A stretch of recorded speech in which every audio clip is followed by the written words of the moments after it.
Volvemos a hablar del entendimiento del acuerdo alcanzado por parte de nuestro país con el Fondo Monetario Internacional, porque hace instantes nada más el FMI acaba de sacar un comunicado justamente sobre el acuerdo, el entendimiento, titulado Declaración del equipo del FMI sobre Argentina. Indica que el personal técnico del FMI y las autoridades nacionales han llegado a entendimientos sobre políticas clave como parte de sus discusiones en curso sobre un programa respaldado por el fondo. Las principales áreas del acuerdo incluyen lo siguiente, indica esta declaración. A propósito de lo acordado, que el personal técnico del fondo y las autoridades argentinas acordaron el sendero de consolidación fiscal que formará un ancla de política clave del programa. El sendero fiscal acordado mejoraría de manera gradual y sostenible las finanzas públicas y reduciría el financiamiento monetario.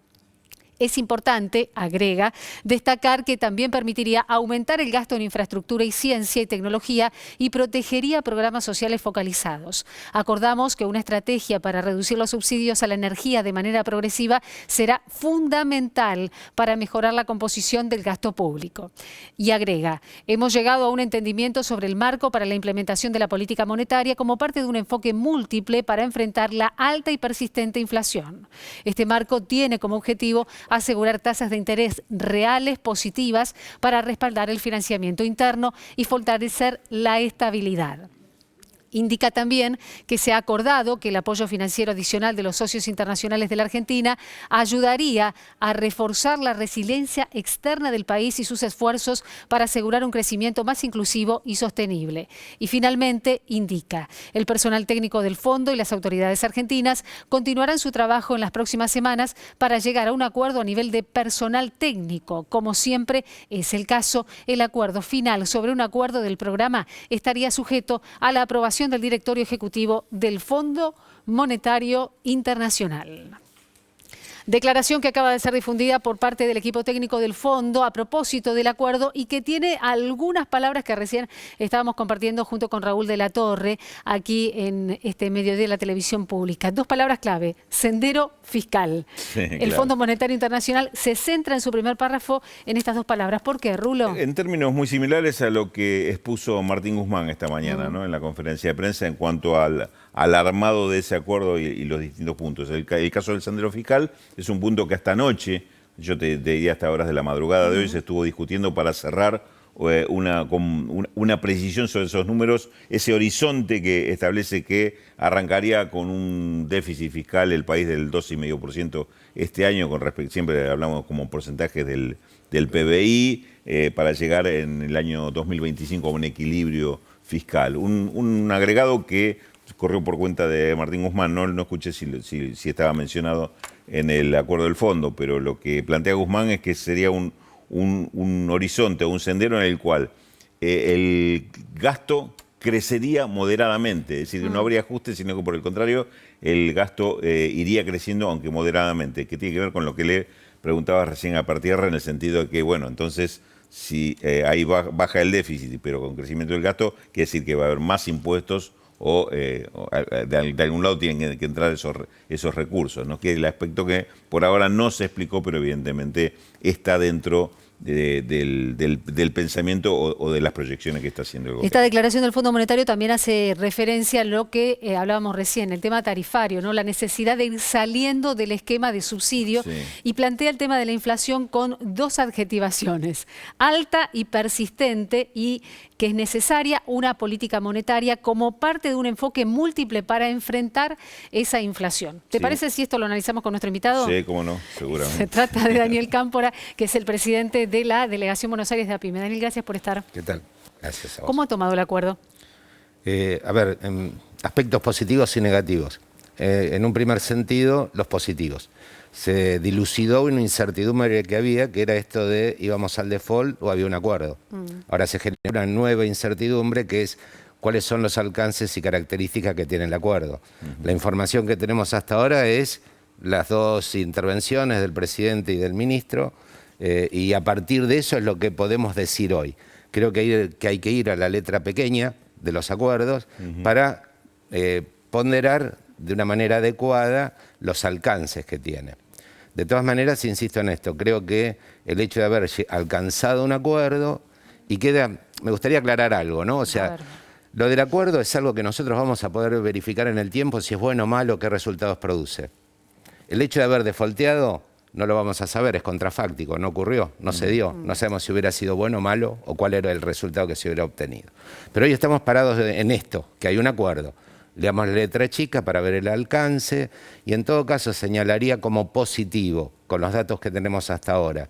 Por un lado, no está la exigencia de ajustes estructurales y privatizaciones de empresas públicas, que fue el modelo que aplicó el fondo, no solamente en la Argentina en otros momentos, sino en el mundo. Esto es positivo. Por el otro lado, lo que señalaba recién Rulo, ¿no? Del hecho de que no está condicionada la reducción del gasto. Y ahí aparece la duda de cómo se resuelve el saldo, el déficit fiscal. Claro. Podríamos suponer, y tomando como ejemplo el 2021, que si se sostiene el nivel de reactivación que se dio durante este año y crece la recaudación, esta podría ser una manera de resolver un aspecto del déficit. Otro sería el hecho de que mejoremos la recaudación fiscal vía tributaria. Sí. O sea, no solamente con creación de nuevos impuestos, sino con la aplicación de impuestos más progresivos por un lado y por el otro lado combatiendo la evasión, que en la Argentina sabemos que es muy alta. Sí, algo de eso yo inclusive lo destacó el ministro, ¿no? El tema de evasión y maniobras de lavado de dinero en aquellos sectores donde este problema está más concentrado, dijo, inclusive como señalando de que, digamos, sabemos, detectamos dónde está el problema, que no está como suele decir el director de Larva, por tomar a alguien de ejemplo, dice, el problema no está en los kioscos, o en los pequeños comercios que venden sin factura, dice. La evasión está en otros sectores de mucho mayor poder adquisitivo. Hablabas del ministro y hablaba de los detalles. Volvemos a escuchar justamente parte de estos detalles en la voz de Guzmán, que acompañado por el jefe de gabinete de esta manera se refería al acuerdo con el FMI.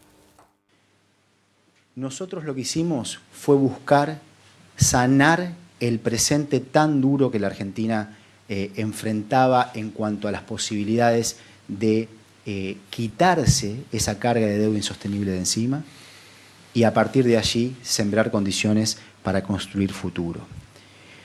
Lo que planteamos en todo el curso de las negociaciones fue tener el apoyo para poder refinanciar esa deuda de 44.500 millones de dólares sin socavar las oportunidades de desarrollo de nuestra nación, pudiendo seguir en la senda de la recuperación económica tan fuerte que está viviendo la Argentina, con posibilidades de más creación de empleo, más producción, más agregación de valor y más estabilidad.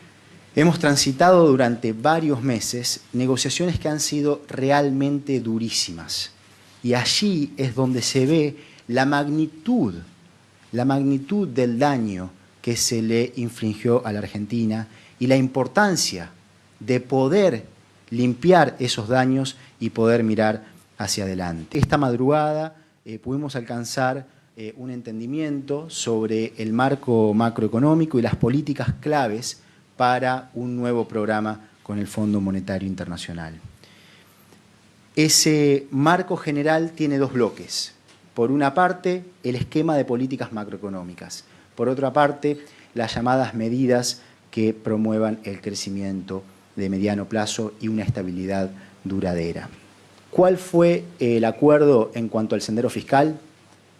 Primero, poder tener una política fiscal que no inhiba la continuidad de la recuperación. El Estado va a poder tener un rol moderadamente expansivo, con el gasto en términos reales creciendo de forma moderada. Es decir, se logró que la Argentina pueda llegar a un acuerdo de políticas con el Fondo Monetario Internacional sin que haya políticas de ajuste. Lo que se acordó es un enfoque integral en el cual se entiende, se parte de la premisa que la inflación es un fenómeno multicausal. Es decir, hay múltiples factores que la explican y hay que atacar todos ellos de forma concurrente. El rol de las políticas de precios e ingresos es fundamental. Los acuerdos de precios van a tener un rol y un espacio importante en el esquema antiinflacionario. Es algo que para el año en curso ya se llegó a un acuerdo con la posibilidad de revisión a los 3 meses sobre el momento de la sanción, a partir del momento de la sanción de ese acuerdo. Y va a ser importante el trabajo entre el sector público y el sector privado en los próximos 2 años y medio, que es la duración del programa al que se apunta, para que los acuerdos de precios ayuden a anclar expectativas y para que las políticas de precios e ingresos redunden en un aumento del salario real, del poder adquisitivo del salario de nuestros trabajadores y trabajadoras. A diferencia de lo que tantas veces pasó en nuestro país, en el cual se planteaba un conjunto de reformas que apuntaba a dañar derechos de nuestros jubilados y jubiladas, dañar derechos laborales y pérdida de patrimonios del Estado, aquí no hay nada de eso. Se mantendrán todos los derechos de nuestros jubilados y jubiladas, no hay ninguna reforma laboral, no hay ninguna privatización de empresas públicas. Por el contrario, el esquema de medidas que promueven el crecimiento apunta justamente a resolver los problemas que nuestra estructura productiva ha venido padeciendo. Por supuesto, como en toda negociación, ambos lados empiezan en cierto lugar y se termina en otro lugar. Y se había empezado en un lugar que era muy dañino para la Argentina. Y terminamos en un lugar que es razonable. Es una alternativa que es la razonable. Se llegó al mejor acuerdo que se podía lograr y el presidente de la Nación tomó la decisión de darle esta tranquilidad a las argentinas y los argentinos. El programa va a tener una duración de 2 años y medio y aún hay que trabajar en los memorandos de las políticas económicas y financieras, los memorandos de entendimiento entre la Nación, entre el Gobierno Nacional y el Fondo Monetario Internacional, y esto va a llevar algunas semanas. Y esos memorandos se van a escribir sobre la base de lo que ya se ha acordado. Y las cosas salen mejor cuando se trabaja de forma colectiva. Es muy, muy importante que la Argentina se fortalezca como Estado-Nación si realmente queremos resolver problemas del pasado y establecernos en un rumbo de estabilidad duradera, en un rumbo de crecimiento con oportunidades. También a los movimientos sociales, muy importante su apoyo en todo este proceso. Y en esto que sigue, que además incluirá un rol para el Congreso de la Nación una vez que se terminen la documentación y los memorandos y el acuerdo final a un nivel del staff del Fondo Monetario Internacional, tendrá, y esto es por ley, dado que nosotros mismos del Gobierno Nacional en su momento enviamos un proyecto de ley que es lo que consideramos que la Argentina necesita, deberán tratar este acuerdo y definir su sanción. Y en este sentido invito a todos a acompañar a este proceso y también invito a la oposición. El programa va a ser más robusto si el apoyo social y político es más amplio. Y de eso estamos hablando de los respaldos, de los apoyos de los distintos sectores que a propósito de lo que se anunció, cómo reaccionarán. Es por eso que continúa con nosotros Daniel Cámpora, que es el presidente de la delegación Buenos Aires de APYME y nos planteaba algunas cositas y junto con Rulo tenemos más para preguntar. Exactamente, y si se habla mucho de la participación que va a tener el sector privado, cómo va a ser esta etapa de crecimiento y seguramente las pymes que tuvieron mucho que ver en la discusión y en la demanda de un modelo productivo, un modelo de crecimiento, tendrán mucho para decir. ¿Qué es lo que espera, Daniel, para esta etapa y qué es lo que expresarían como demanda del sector que se tenga en cuenta, que no se pierda como eje en esta etapa que vamos a transitar? Bien, después te voy a pedir, les voy a robar unos minutitos, pequeños minutos para leerles una declaración nuestra del 6 de enero, que creo que condensa bien nuestro posicionamiento. Bien. Pero respondiendo a la pregunta tuya, y una aclaración previa. Yo he jugado con esto de las certidumbres e incertidumbres. Sí. Ahora hay un par de incertidumbres. Claro. Una es la reacción de la oposición cuando el acuerdo sea sometido al Congreso para su aprobación. ¿Cuál es la posición que va a tomar? Esta es una incertidumbre. La otra incertidumbre, las visitas trimestrales del fondo cuando venga a auditar el avance del acuerdo. Sabemos, por la experiencia previa, que muchas veces estas visitas desembocan en nuevas medidas que se exigen para poder seguir avalando el acuerdo. Sí. Entonces, estos son los nubarrones, digamos, que hay en ciernes, ¿no? ¿Cuál es la expectativa? Que era la pregunta que vos me hacías. Del discurso, alguna duda en lo particular genera esto de las tasas positivas. Sabemos que lo de las tasas positivas genera un problema para las líneas de crédito y en función de que seguramente no va a haber el financiamiento es acotado que va a tener el Estado, va a ser el Estado la gran aspiradora de los ahorros que se produzcan en el sistema.